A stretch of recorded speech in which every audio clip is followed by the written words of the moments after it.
Okay, so I think we're going to go ahead and get started for the day. First of all, thank you for being here for the third and final day of what has been a very interesting conference so far. And I'm just going to look this up. It's called Computation, Cognition, and the Brain. And I'm having to look at this because, as a quick plug, you should not confuse this with the brand new, very exciting journal for the Society of Mathematical Psychology called Computation, Brain and Behavior. Yeah. So it's just take those words and mix them up and you have a really great new journal. So today's program, get my page turned here. So for today's program, our first speaker is going to be Aurel Lazar, who's going to be talking about representation and processing mechanism in the early olfactory and visual systems of the fruit fly. Our second speaker is going to be Aurel Lazar, who's going to be talking about efficient distribution of resources in neural populations, providing and embedding of environmental statistics. There's then going to be a brief coffee break, and then our last speaker is going to be Tatiana Sharpie, I'm sure I'm butchering every name here, who's going to be talking about cortical representations of natural stimuli. And then, as the other days, we will then have a general discussion. I'll try and see if after every talk we can fit in a few questions, but really we're going to try and have that discussion at the end. And I think it's also fair if you want to return to topics from the other days in that final discussion. And then there will be brief closing remarks, and then there will be a lunch provided. And so without further ado, let's get started. Thank you. Thank you. Thanks for the invitation for this great workshop. I'm going to talk about some work my group has been doing on the fruit fly, and at the same time I'm going to try to connect a bit with what has been discussed yesterday and the day before yesterday. So the starting point for us was the simulation of the retina of the fruit fly. As you probably know, the fly has a retina which consists of some 800 facets or materia. Each of them has some 6 photoreceptors, black and white, and 2 for color. And what we have done is we have simulated these photoreceptors, and we've simulated the entire retina, and you can see it here. On the very left, what you can see there is basically the visual field projected on the sphere. This is the number of photons which are being generated. Here is the actual eye, and here is the sort of the visual field around it. And what you've seen here, I can run this again, basically is the output of one of the photoreceptors. R1 to R6 are the black and white photoreceptors. So you see, this is basically what one sees behind the retina, and this is where actually the stimulation is. And fundamentally, this has raised a lot of issues for us. In particular, sorry.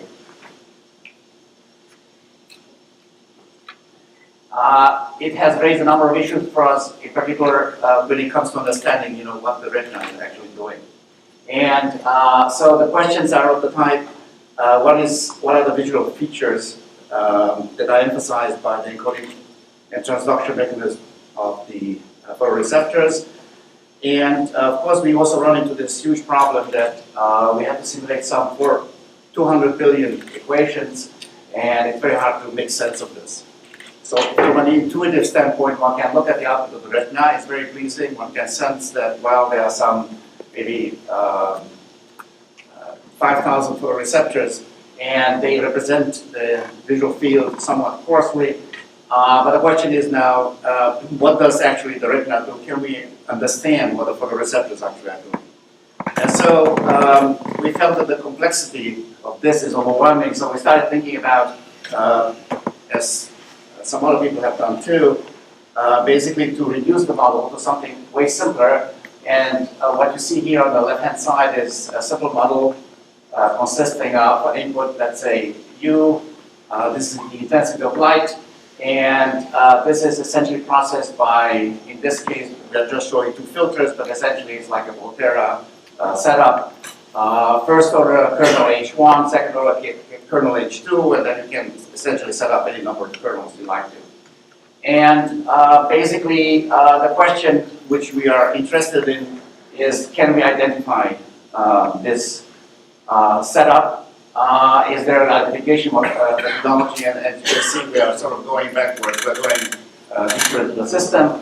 We like to essentially find whether if there is a simpler description of this, but in particular, we want to see whether some of the fundamental problems associated with the fact that there's got large intensity ranges and contrast ranges, whether we can deal with this model. Now, as you will see, and this is the game plan I have today, we are going to start looking at basically ways to control the output, why there. And the way we're going to go about it is we're going to consider a class of device normalization operators, device normalization circuits. So if you like, what we have here is a fairly nonlinear system already, and we like to identify it now. What we're doing here is basically we take the same in the nominator and the denominator, and we divide the two, and so we get an even more nonlinear system. Essentially, whereas you could say here that this is finite dimensional Volterra, this is essentially infinite dimensional, and so it looks like somewhat difficult to identify. But this is the game plan, and so I'm going to go through this. Now, to relate to the discussions we had yesterday, what I'm going to do is basically, I'm going to start here at the left-hand side, and you can see here now that this here is a nonlinear filter, and the simplest example of a nonlinear filter is to look at a complex cell. And so I'm looking at the complete setup for an encoder, which is like in V1, it consists of complex cells, which are shown here. So what I have here is basically two filters, maybe in a whatever pair, doesn't really matter from the point of view of the discussions here. And so what happens is once the intensity of light is being processed by these filters, there's a squaring operation, and then the axon hillock is modeled as being a spike generator. It could be Hodgkin-Huxley, it could be integrated fire, whatever your favorite neural model is.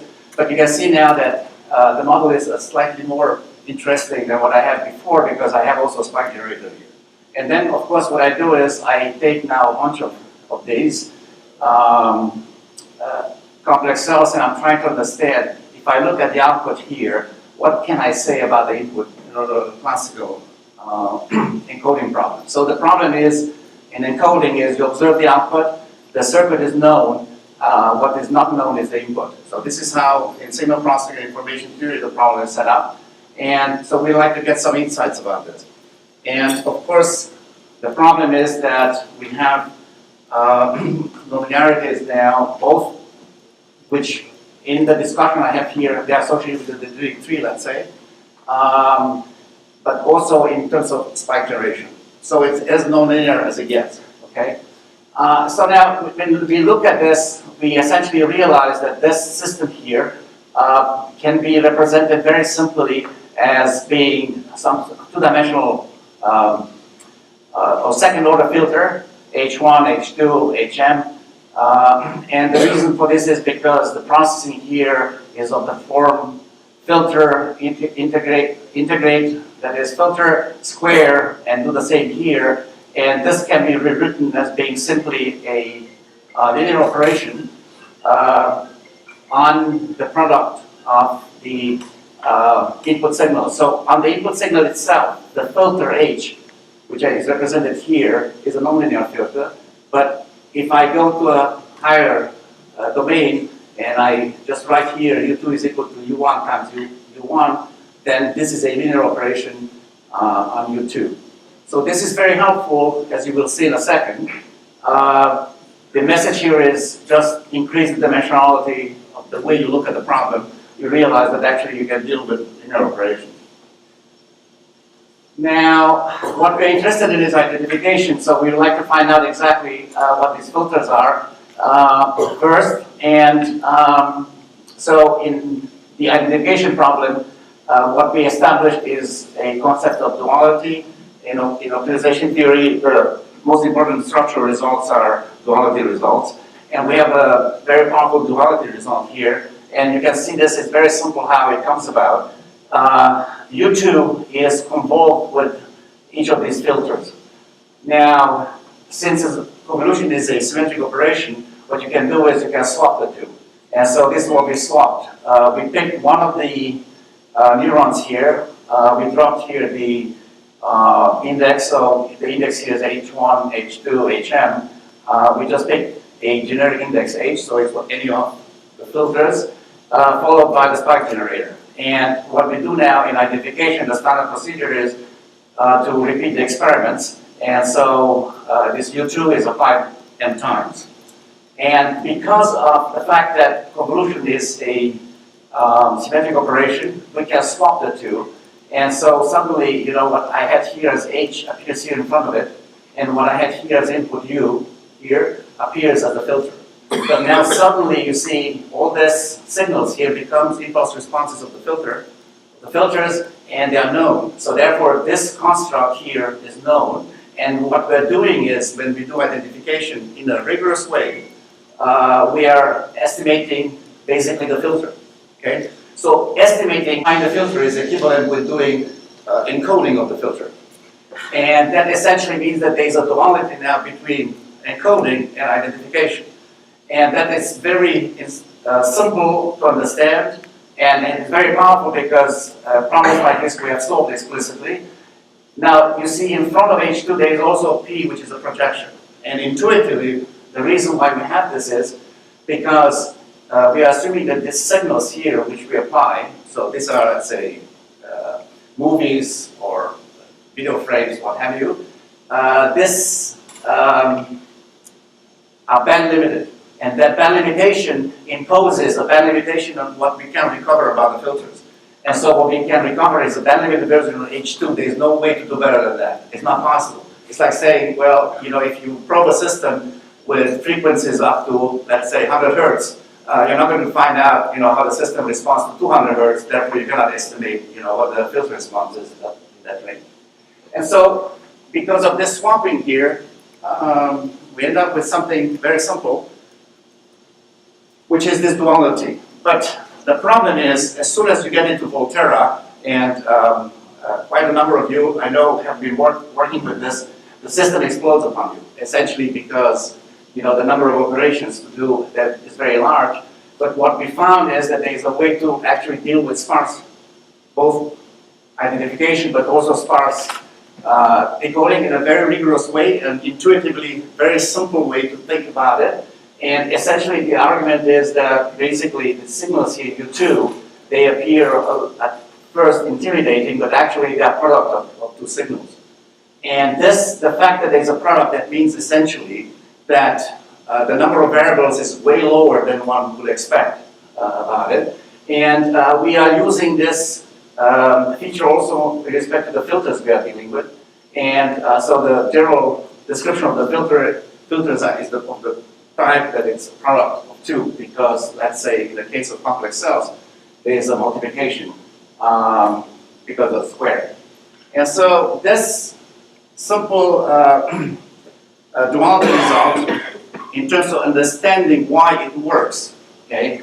People talk a lot about sparsity, but it's very difficult to put your hand exactly to point out what does it mean sparsity in your system. So you see, what we are dealing with essentially is signals which are band limited. Think about this. This is U1. This is the original signal. I'm only looking at in the time domain for simplicity, and it consists of spectral lines. So it's like a Fourier series, if you like. And the spectral lines, there are 2 LT plus 1 spectral lines for the input signal. Now, for the signal, which is the output of the complex cell, the tree, let's say, in the language I'm using here, what happens is the representation is of the form that you have a set of spectral lines, but now it's spectral lines in R2, so to speak, meaning in the plane. This is on the line, and this is in the plane. And so what happens is you have associated with the constants which describe this function, you have associated with the matrix. So this is where the matrix makes the problem actually difficult to deal with because it explodes on you in terms of the number of parameters you have to deal with. But because this matrix D, which represents the small little d's determining these functions, the stimuli, because this matrix D can be written as being a multiplication between two vectors associated with the original signal, the matrix D has rank 1. And therefore, in order to optimize, in other words, find the appropriate identified filter, what we can do is, what we have done is rank minimization. And so there's a whole literature of rank minimization in optimization theory, and we leveraged on that, and that made the problem actually tractable. So here is an example of this, and now I'd like to relate to the discussions we had yesterday. So I've taken now space-time complex cells, and I'm encoding video, and here are some examples.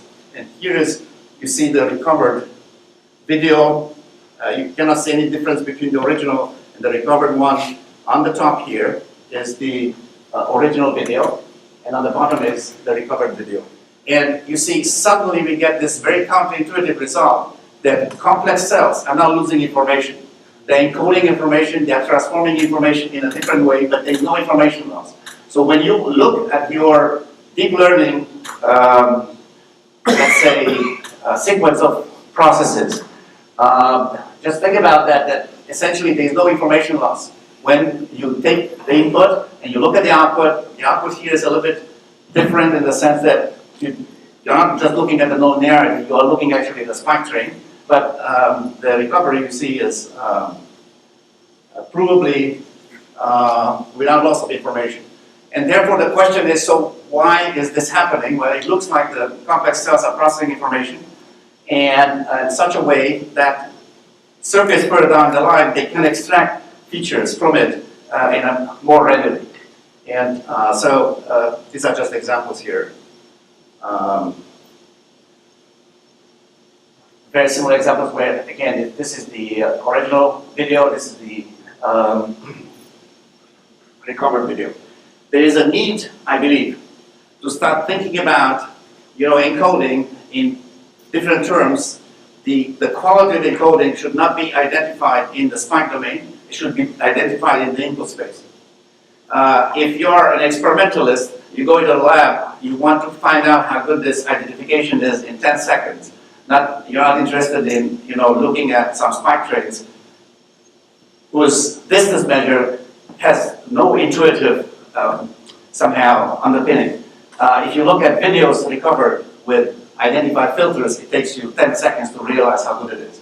Just think about you're identifying 40,000 filters as an example, okay, for this complex cells. And so what does it mean that you have 40,000 numbers characterizing how good those filters are? I don't think it means much, okay? It's like asking, how is the economy doing by looking at 50,000 numbers, okay? It's not going to do it. You need something else. You need something like the Dow Jones, okay? Which essentially tells you, look at the number, you get a sense of what's happening. So is it here. You look at the recovered signal at the input, okay? Immediately you get a sense how good it works, okay? All right. So we have looked at this. We also compared it with algorithms used in practice widely, and you can see here, this is the number of spikes used. This is the signal-to-noise ratio. And when in this example here, the spike number is around 750, this is essentially arbitrary precision, essentially is machine precision. And for that, one requires something like 70 trials. If you're using spike-triggered covariance, the figure of merit is 17 dB and you require 30,000 spikes. You see there's an exponential explosion here in precision, whereas this is still keep going and it adds very little to the thing. If you look specifically now at filters, you see I have this example with two filters here, quadratic pair. And what happens is low rank functional identification with 750 spikes leads to this. It's around 128, 130 dB. This is enormous precision. Basically, 6-bit is, 6 dB is a bit precision. So you have here 20 bits precision. 20 bits precision is beyond what you can hear, let's say, in audio. Okay? And if you go with SDC, 30,000 spikes, basically the recovery is around 18 dB, which means 3 bits precision. And if you're using the same number of spikes for comparison purposes, you know, this is essentially in the noise region. Okay? So there is a fundamentally more powerful way to go about this now. And the key insights here is that we have a duality result, which is actually very handy because it's super intuitive. It essentially says that you look at an encoding problem or you look at an identification problems, you're essentially doing the same thing, okay? Whether you like it or not, okay? And of course, we were able to solve this efficiently because of the sparsity setup. And I'd like to mention this again here that, on the level of V1, you have to assume that most likely all the information is there. And now it's a challenge to experimentalists, to verify this, okay? But we are a little bit ahead of the game here because we are arguing that these models which we are using, they are actually more powerful than they appear. So this brings us back to extending the results. And so now the issue is to go to some device normalization operations. So we'd like to have essentially a way to control the pressure on the neurons. And this is done here by essentially doing a simple operation. So what we do is the output here is the result of dividing V1 with V2. V1 comes out of a more general scheme than what we had before, but the idea is very clear. Before we looked at only a structure like this, meaning essentially this is something like the complex cell, and we have a multiplication. This would be something like a simple cell, and we can sort of, at least from a theoretical standpoint, extend this because, when it comes to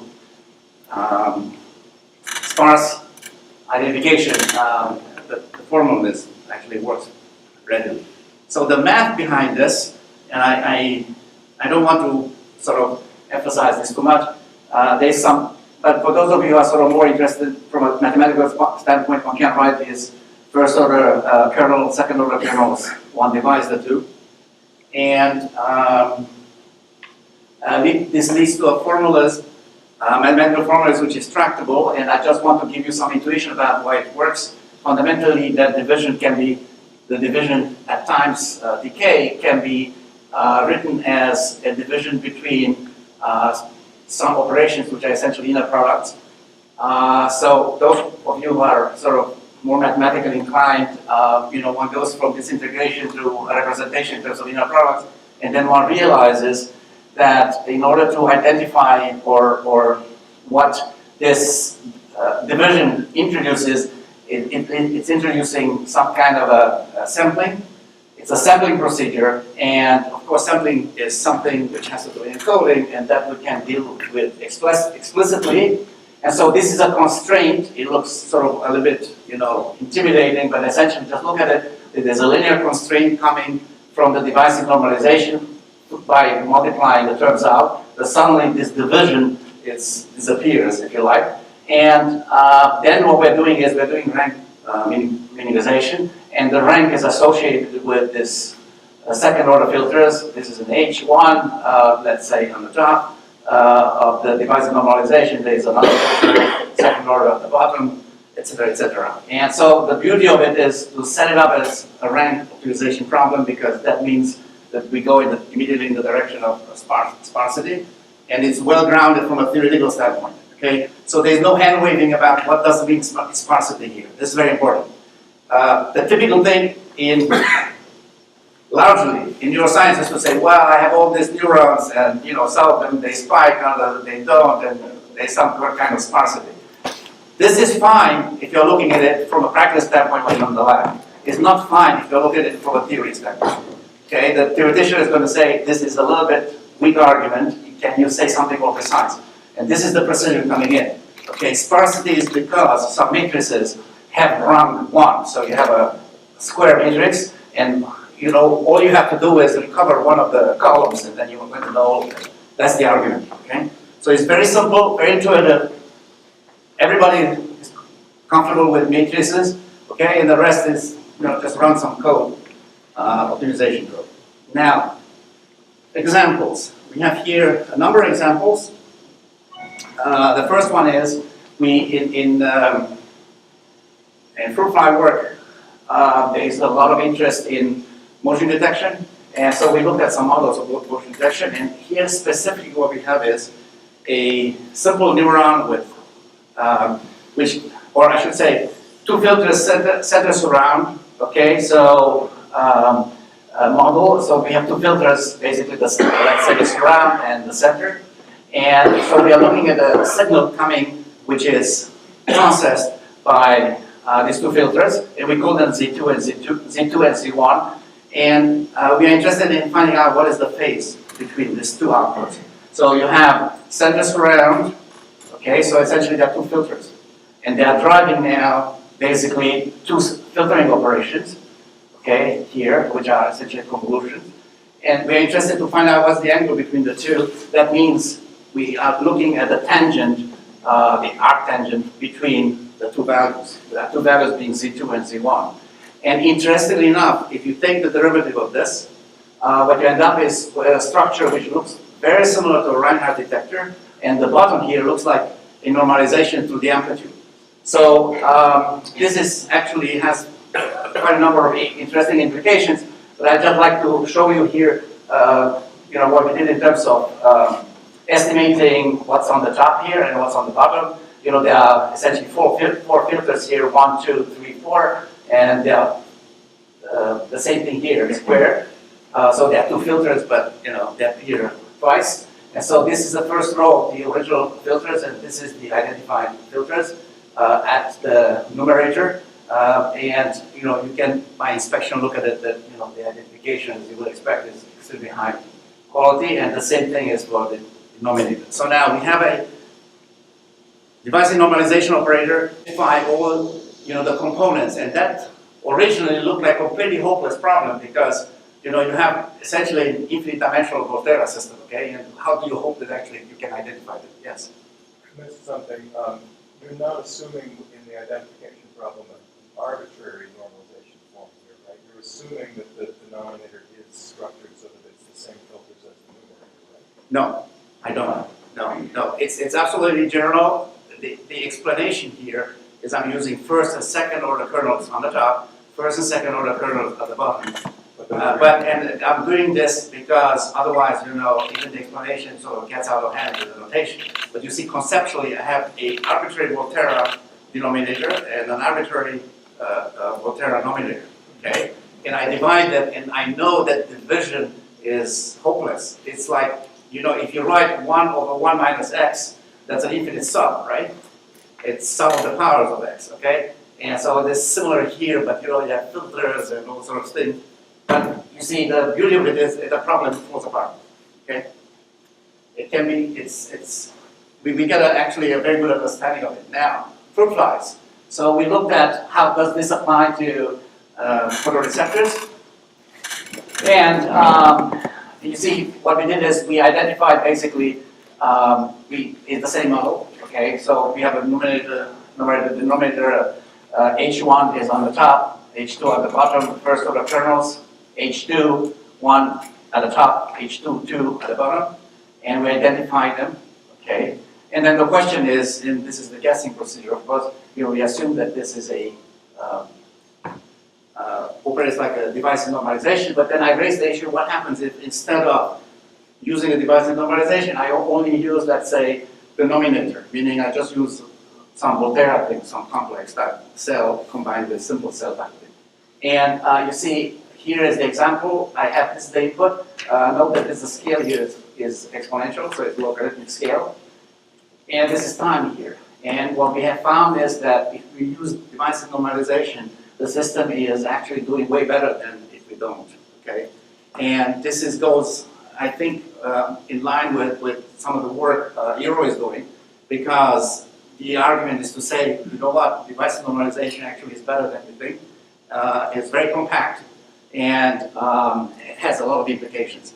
The difference in some sense is we are going down, and Eero is looking up, okay? So it's looking V1 and higher, whereas we are looking, we are looking at the lowly fly, okay?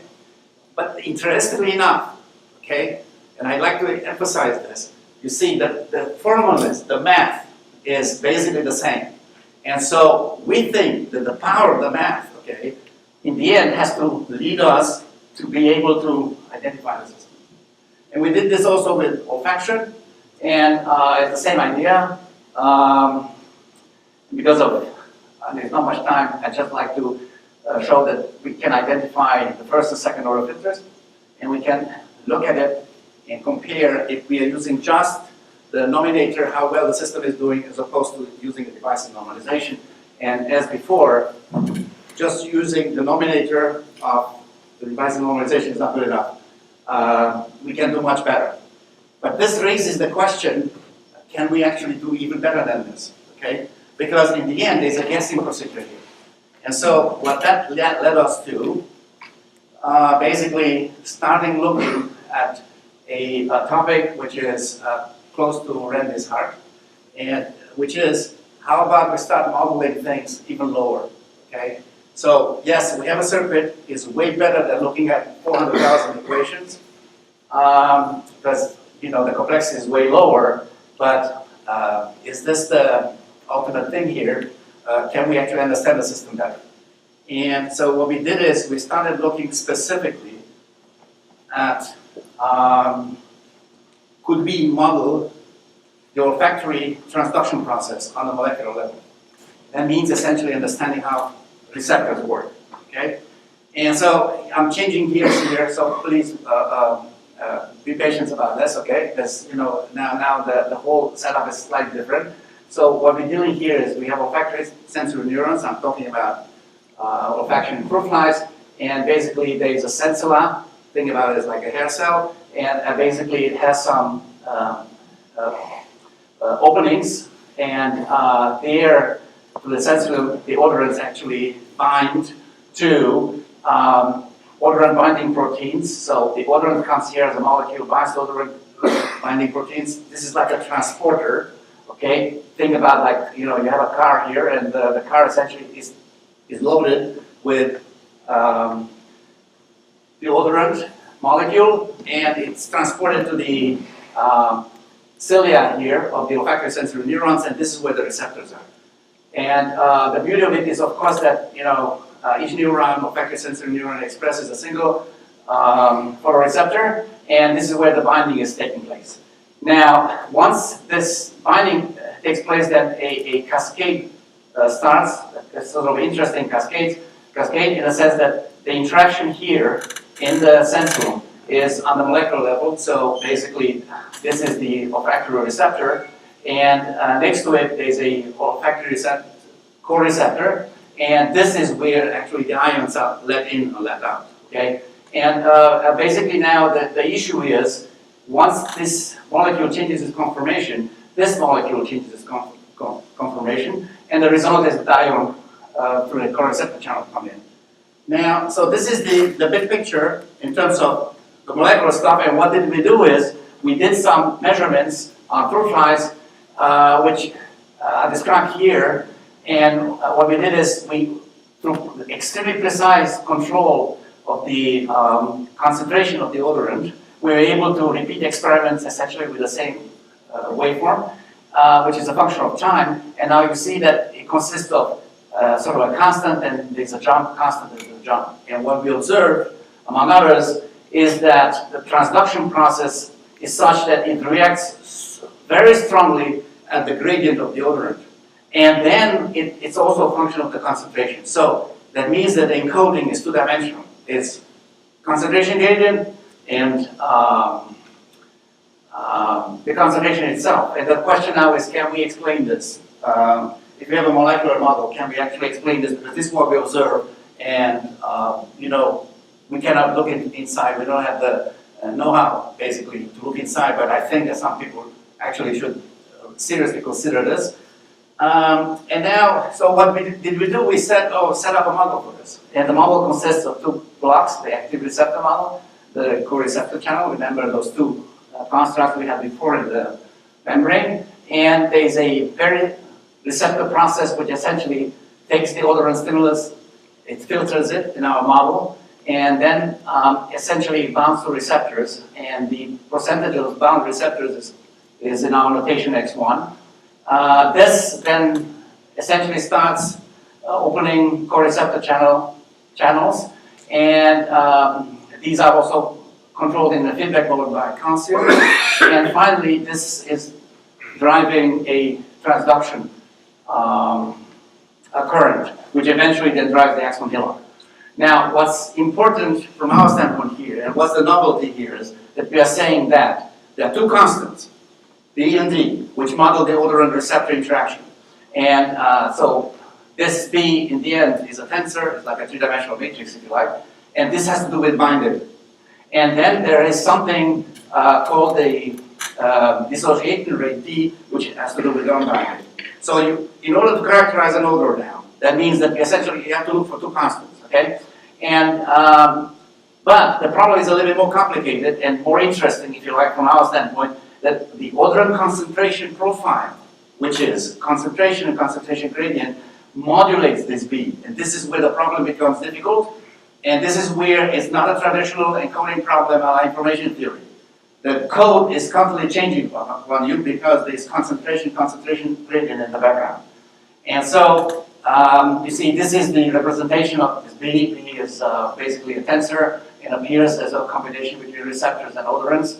And for each neuron, of course, you could have some variations of this. But what I would like you to remember is that we are arguing that if you want to now characterize from a conceptual standpoint what an odorant is, you have to know what B and D is, and if you know what B and D is, you know what the odorant is.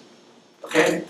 And now, but the observations from the neurons, the olfactory sensory neurons, are a little bit more complicated. So the first line here shows the concentration profile.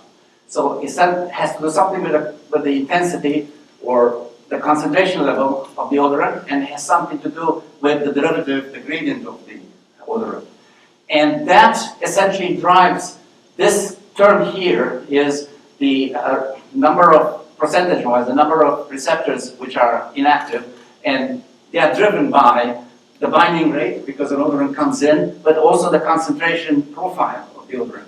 And so this V here is modulating B. So it's not so simple as just saying I have a set of constants B and D, but I have a modulated B, and D is not modulated. And then I have a description here of the next block, which has to do with the transduction, I should say the coreceptor channel. These are the two equations. I'm not going to go into details, but here is our favorite device normalization operator, you know, at the level of the current. Now, so this is what we implemented, and look what the implications are, which are, I think, quite easy to understand. If we divide the first equation, where we describe essentially the number of open and closed channels,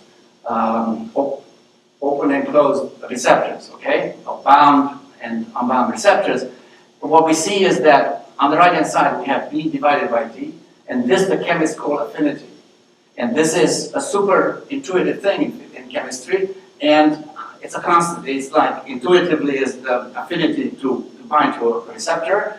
And you see, I got rid of the D, I put it on the right-hand side, left-hand side. And now you see, in steady state, when this is 0, then I can describe my system just using affinity. But when actually things are going on in real time, I cannot do this, and I have to deal with the dissociation rate. The dissociation rate from a mathematical standpoint is a time change. You see, I take this d and I put it on the dt. I see it as a change of time. I change the dynamics of the system through this, and I cannot get around this. It's very, very important, okay? And what we have found now as a result is that most of the data is in this domain, okay, meaning in steady state, but one misses actually exactly when the action is when one goes from one concentration to next level of concentration, okay? So the gradient has to appear, and it's more difficult to deal with. But the model is saying, oh, it's there, and I can estimate it. And so this is what we did. So I'm going to give you some intuition about it. Not much time left. So what I'm going to do is, first, the question is, I have a system, it's running. Can I estimate fundamentally the main quantities? Affinity is in steady state is describing my odorant. That's the only thing I have to know about it. I know the affinity in steady state. I'm sort of, in business. And interesting enough, the input-output relationship, concentration at the input of the system, meaning odorant concentration, maps into the spike rate through a set of sigmoids which are deflected by affinity. So you see, I have, depending on the affinity, okay, meaning the interaction between the odorant and the receptor, I get a different curve here. And of course, I can invert this.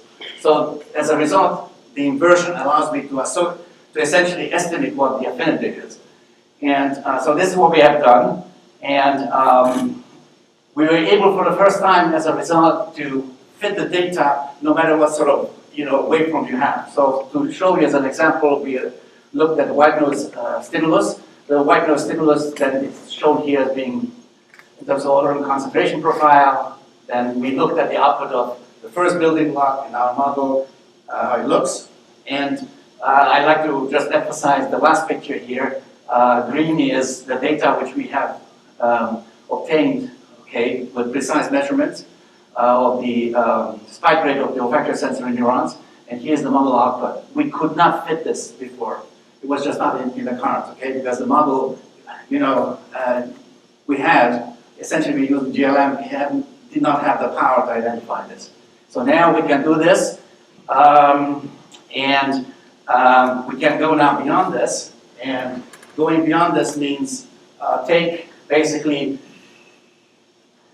the entire data which exists in public domain in olfaction in the fruit flies, which is 24 receptors, 110 odorants. And for that, you see, we can basically identify the entire affinity matrix. And you see, this is the simulation now. So what we have is it's a single odorant. It's applied as being a staircase. This is the interesting example here. And we change here the order of the receptors so that visually it's easier to see. The geeks love this type of thing because, essentially you do a simulation, you want to see what the output is, quantitatively you want to explain it. But the biologist wants to see this because the biologist is used to photon microscopy, okay? And under the microscope, this is exactly what you see. You see the activity of the glomeruli, in the antenna lobe. I did not get into it, but you see now suddenly you can see that depending on what is the level of the input, this activity of the glomeruli on the presynaptic side is basically shown here, and you immediately by inspection you can find out what's going on. And of course, the tools are computational tools right now, they are super powerful. What you can do is you realize, I'm interested only in a subset of glomeruli, and I'd like to show this, and that's exactly what comes out. You see, you suddenly realize that this is now somewhat loose language. This is the sparse encoding on the level of glomeruli because only some of them light up. And now you see is combinatorial. Great. But there's no ergodicity involved here, okay? One has to be very careful about this. There are no constants. This is variable, okay? And so it's like, you encode this affinity, but the affinity is modulated, and you're going to see the variation. And essentially what you have to do as a decoder, you have to get rid of it, Okay, and so there's a beautiful problem there, which we're essentially looking at now. Now, to show my final slide, I have to change gears here because the machine seems to have some problems. So what I'm going to do now is I'm just going to show you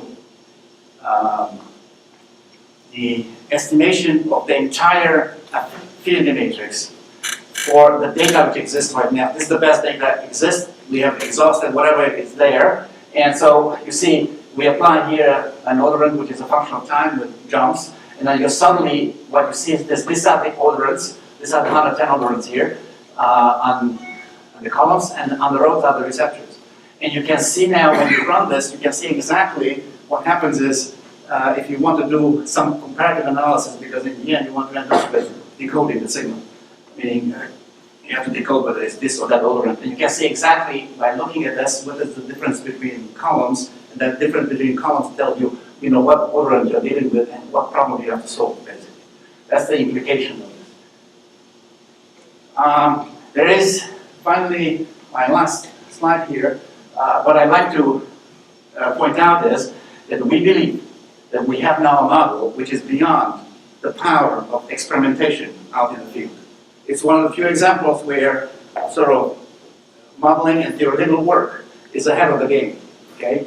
And what it's proposing is essentially that the data, the way it has been obtained, is associated with fixed concentration levels, okay? This is how people have worked for many years, and it's inadequate if you want to understand the code. You have to understand the dynamics of it. And the dynamics of this call for a new class of, data gathering.